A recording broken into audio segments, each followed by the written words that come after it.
You ask Tiger to solve. This deals with linear equations with one unknown. The final result is x equals -21/2. Let's solve it step by step. Simplify the expression. Multiply the fractions.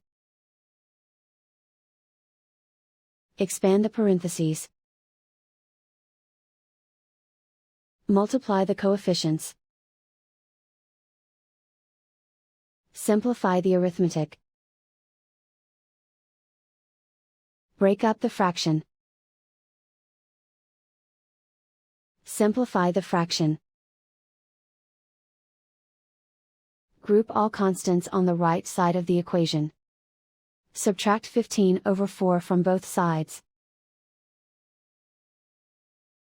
Combine the fractions. Combine the numerators. Reduce the zero numerator. Simplify the arithmetic. Convert the integer into a fraction. Combine the fractions. Combine the numerators. Isolate the x.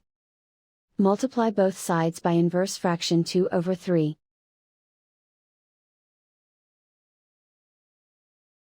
Group like terms. Multiply the coefficients. Simplify the fraction. Multiply the fractions. Simplify the arithmetic. And so the final result is x equals -21/2.